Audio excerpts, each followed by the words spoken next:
Halo pemirsa, apa kabar hari ini? Semoga Anda selalu sehat dan selalu bersemangat untuk menjalani aktivitas. Hari ini program Berita News Point hadir menjumpai Anda bersama saya Khairunisa. Selama 30 menit ke depan, News Point akan menyajikan berita terbaru seputar Universitas Brawijaya dan Malang Raya. Jangan kemana-mana, keep on our channel News Point.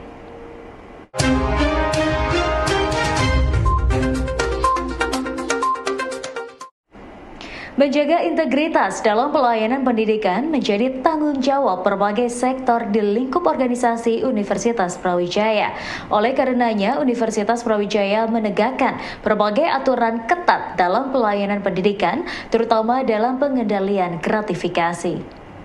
Universitas Brawijaya menekankan unsur kehati-hatian terutama dalam pengelolaan keuangan dan operasional agar potensi tindakan gratifikasi di lingkungan kampus dapat dicegah. Memang di Tridharma Perguruan Tinggi atau kegiatan lain di perguruan tinggi ini kita ekstra hati-hati terkait dengan unsur-unsur yang bisa mengindikasikan bahwa tindakan kita itu adalah tindakan gratifikasi. Pengendalian gratifikasi di tingkat fakultas juga terus ditingkatkan. Penyelenggaraan pelayanan akademik dan pengadaan barang serta jasa wajib mengikuti aturan standar biaya yang ditetapkan oleh universitas dan Kementerian Keuangan. Untuk terkait dengan pencegahan gratifikasi yang dari akademik tadi sudah kami sampaikan bahwa kami tidak menerima apapun dari mahasiswa, kemudian proses pengadaan barang maupun jasa itu kami lakukan secara bertahap dan selalu saling cross-check, kemudian juga mengikuti aturan yang ada. Standar biaya yang kita terapkan juga menggunakan standar biaya yang diterapkan oleh UB maupun Kementerian Keuangan. Prosedur-prosedur yang kita lakukan ya pun itu juga mengacu pada peraturan yang ada, baik itu yang di tingkat UB maupun di level yang nasional seperti itu. Pojok Statistik Universitas Brawijaya berhasil menerima penghargaan sebagai pojok statistik terbaik di Indonesia. Pendirian pojok statistik yang dikelola oleh Fakultas Ekonomi dan Bisnis Universitas Brawijaya ini dilatar belakangi oleh kebutuhan FEBUB terhadap update data perekonomian yang diterbitkan oleh Badan Pusat Statistik. Seperti dijelaskan oleh Wakil Dekan Bidang Akademik FEBUB berikut ini. Dan Bapak Ibu, inilah dia pojok statistik terbaik pertama Universitas Brawijaya didampingi oleh Kepala Badan Pusat Statistik Provinsi Jawa Timur. Ya, karena FEB itu kan banyak bersentuhan ya dengan aspek perekonomian, aspek bisnis, industri dan seterusnya, dan itu semuanya kan BPS itu secara reguler ya melakukan ya sensus atau studi-studi lainnya, sehingga staf kami dan juga mahasiswa itu banyak menggunakan data-data yang dirilis oleh BPS ini untuk keperluan apakah itu untuk penelitian dosen atau untuk penelitian tugas akhir mahasiswa gitu. Nah, kemudian BPS Kota Malang ini memang secara historis begitu itu sering membantu dan kita bekerja sama dengan BPS itu gitu, sehingga kemudian di situ tercetus untuk membangun pojok BPS tersebut gitu, yang mana nanti pojok BPS ini akan berfungsi banyak, bukan hanya untuk mensuplai data tetapi juga memberikan literasi ya statistik kepada mahasiswa dan staf akademik di FEBUB gitu.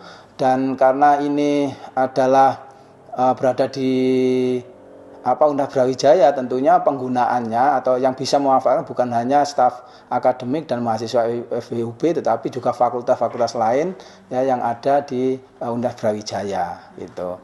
Ya, itu latar belakangnya gitu.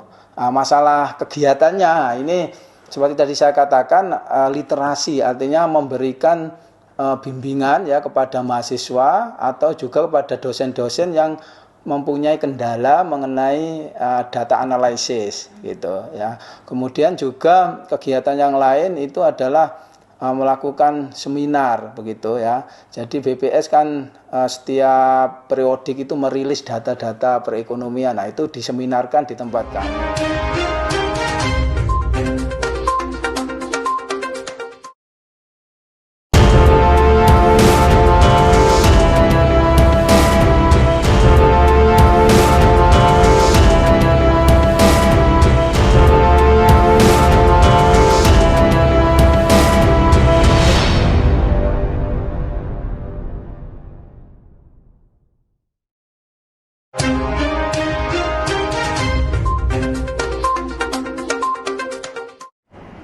National Moot Court Competition atau NMCC ALSA Piala Mahkamah Agung kembali digelar. Kali ini Fakultas Hukum Universitas Brawijaya dipercaya sebagai tuan rumah untuk melaksanakan MSCC ALSA Piala Mahkamah Agung ke-25. Kompetisi ini sebagai sarana pembelajaran bagi para mahasiswa untuk meningkatkan pengetahuan dalam bidang hukum pidana serta meningkatkan pemahaman mengenai proses dan mekanisme dalam beracara di pengadilan demi melahirkan praktisi hukum yang profesional dan berintegritas. Acara hari ini di tanggal 3 Februari kami melaksanakan kegiatan opening ceremony dari penyelenggaraan MCC ALSA Piala MA ke-25 dengan agenda beberapa tarian-tarian daerah untuk menyambut para delegasi dan juga nantinya akan ada roll call delegasi untuk penyerahan di mana penyerahan kembali piala bergilir dari Piala Mahkamah Agung ke-25. Sebelumnya piala bergilirnya pada juara bertahan dari Fakultas Hukum Universitas Udayana seperti itu di Bali.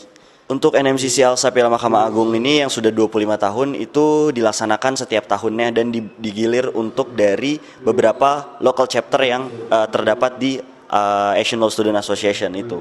Jadi ketempatan pada tahun ini Universitas Brawijaya Fakultas Hukum menjadi tuan rumah dari National Moot Court Competition Piala Mahkamah Agung seperti itu.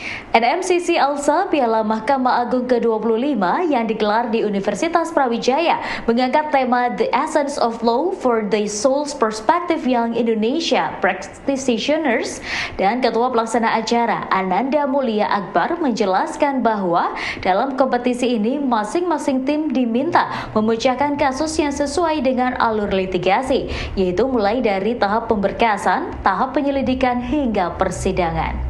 Untuk lomba-lombanya itu dari mulai lomba untuk menyelesaikan suatu kasus dari mulai alur sesuai dengan alur litigasi juga, itu mulai dari pemberkasan hingga persidangan, itu mulai dari tahap penyelidikan hingga persidangan, dan itu dengan timeline yang lumayan panjang, itu dari mulai September itu delegasi sudah melakukan pemberkasan dan di pengumpulan berkas itu di bulan Desember kemarin, dan juga di Januari awal kemarin sudah melakukan technical meeting serta take video babak penyisihan, di mana besok juga dilaksanakan tanggal 4 Februari untuk melaksanakan penjurian dari video sidang babak penyisihan oleh Dewan Juri di Fakultas Hukum Universitas Brawijaya.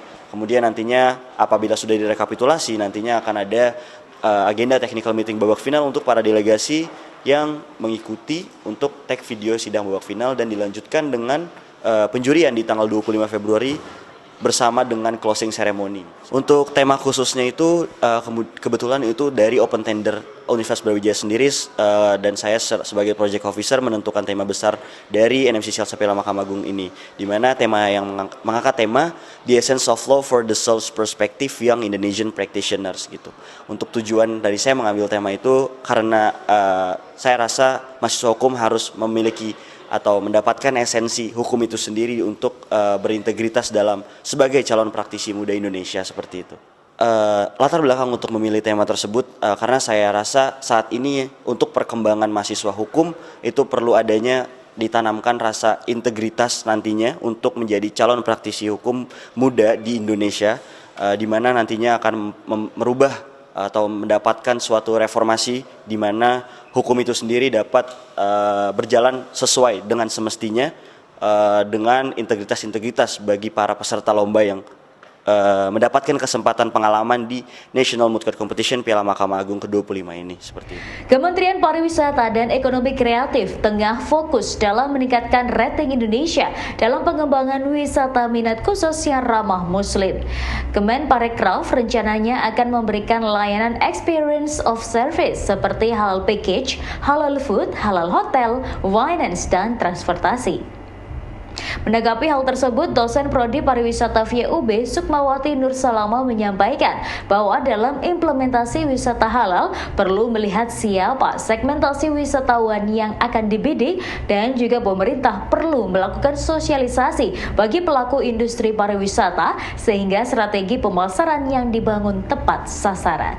Ada beberapa orang yang berpendapat wisata halal itu baik memang, tetapi tidak bisa diaplikasikan ke semua daerah, dan itu menjadi kebetulan beberapa waktu yang lalu ada mahasiswa juga terkait mengambil tema terkait wisata halal itu, tapi bimbingannya bukan saya gitu, bukan bimbingan saya. Memang itu menjadi perdebatan karena beberapa pelaku wisata, industri pariwisata itu juga kalau misalnya sebuah destinasi itu di branding halal, nah bagaimana nanti ketertarikan dari wisatawan itu sendiri. Nah, kita juga perlu melihat siapa sih wisatawan yang akan dibidik, walaupun halal itu bisa untuk semua orang gitu ya, karena kan ini halal gitu dan bisa dikonsumsi oleh semua orang. Tetapi karena halal itu sendiri mungkin belum disosialisasikan dengan baik, akhirnya orang-orang dari bisnis atau industri bisnis pariwisata ini jadi punya ketakutan sendiri begitu. Nah, mendorong wisata halal bisa untuk memang perlu gitu, karena pada dasarnya pariwisata sendiri adalah sesuatu yang dilakukan, mencoba hal yang baru, mendapat pengalaman yang baru.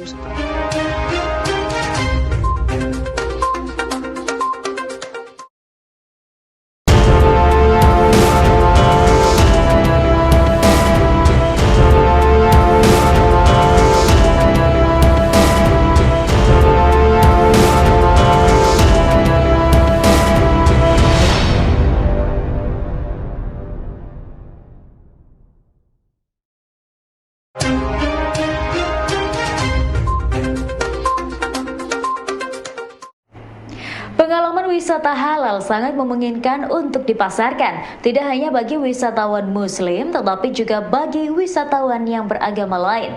Hal ini disampaikan oleh dosen Prodi Pariwisata FIUB Sukmawati Nur Salamah. Ia menilai bahwa edukasi kepada wisatawan tentang pengalaman mengikuti ajaran dan tradisi Islam menjadi salah satu kunci keberhasilan wisata halal. Kalau bisa dikemas dengan baik dan bisa dipaparkan dengan baik, itu sangat mungkin bahkan untuk wisatawan-wisatawan yang bukan dari atau bukan menganut agama Islam begitu ya. Tetapi ya itu tadi memang ada kebutuhan yang mereka ingin dapatkan selain di ranah halal. Kalau misalnya suatu destinasi atau areal tertentu memang tidak menyajikan hal tersebut, bisa dilakukan seperti itu bisa. Tetapi memang ada satu sisi wisatawan juga, misalnya kita kalau berbicara terkait wisatawan mancanegara dengan yang bukan beragama Islam gitu, mereka bisa jadi mencari hal tersebut gitu, mencari yang tidak halal. Kan halal dan haram ini pada akhirnya terbatas pada lingkup agama gitu ya, karena kita menggunakan terminologi halalnya itu. Tetapi bukan tidak mungkin, analoginya begini, pada saat kita ke Bali, ke Pura gitu ya, kita menggunakan selendang atau yang menutup aurat kita, kalau misalnya kita menggunakan istilah dalam agama Islam, dan itu bisa dilakukan oleh wisatawan mancanegara kalau memang target pasarnya adalah wisatawan mancanegara, dan mereka bisa terima kalau itu dijelaskan dan dikemas dengan baik. Begitu juga apabila ke keraton dan lain sebagainya. Nah, wisata halal ini juga perlu disosialisasikan kepada industri bisnis pariwisata begitu, kemudian juga kepada wisatawannya, sehingga mereka mau mencoba seperti itu. Jelang puasa, harga minyak goreng mengalami kenaikan, termasuk minyak goreng bersubsidi, minyak kita. Melambungnya harga minyak ini disebabkan oleh penurunan pasokan minyak goreng, program Domestic Market Obligation, tingginya permintaan masyarakat terhadap minyak kemasan minyak kita, dan suplai minyak sawit mentah Indonesia yang digunakan untuk biodiesel. Upaya pemerintah dalam menormalkan harga minyak rakyat diantaranya dengan menambahkan suplai minyak goreng kemasan dan curah menjadi 450.000 ton per bulan, yaitu pada bulan Februari hingga April 2023. Pemerintah juga mendorong produsen membina jaringan distribusi agar harga eceran tertinggi yaitu 14.000 per liter untuk minyak kemasan dan 15.000 per liter untuk minyak curah dapat diimplementasikan. Selain itu, monitoring dan evaluasi juga dilakukan untuk distribusi minyak goreng kemasan dan curah, baik di pasar rakyat dan retail. Menteri Perdagangan Zulkifli Hasan berharap upaya ini dapat menjaga stok kebutuhan minyak dan harga minyak goreng terjangkau oleh masyarakat. Jika Anda menemukan tindakan gratifikasi, Anda wajib melaporkan hal tersebut ke Komisi Pemberantasan Korupsi. Saat ini ada cara mudah dalam pelaporan tindakan gratifikasi, yaitu melalui aplikasi gratifikasi online atau yang disebut GO. Aplikasi gratifikasi online ini dikembangkan oleh KPK untuk memudahkan aparatur sipil negara dan pejabat negara lainnya dalam melaporkan penerimaan gratifikasi. Aplikasi GOL ini tersedia dalam beberapa media, yaitu versi web dan versi mobile, baik Android maupun iOS. Aplikasi ini juga menyediakan fitur untuk membantu unit pengendalian gratifikasi dalam mengelola laporan gratifikasi yang diterima oleh pegawai dalam instansinya. Dengan adanya aplikasi GOL ini, unit pengendalian gratifikasi dapat melaporkan penerimaan gratifikasi dengan lebih mudah dan cepat, sehingga efisien dalam pengelolaan laporan gratifikasi.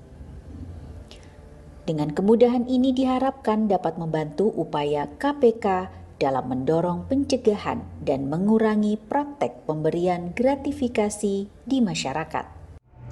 Ya pemirsa, informasi tadi sekaligus menutup perjumpaan kita hari ini. Jangan lupa saksikan News Point setiap hari pukul 19.30 waktu Indonesia Barat hanya di UBTV, Televisi Pendidikan Universitas Brawijaya. Saya Khairunnisa dan seluruh kru yang bertugas pamit undur diri. Terima kasih dan selamat beraktivitas.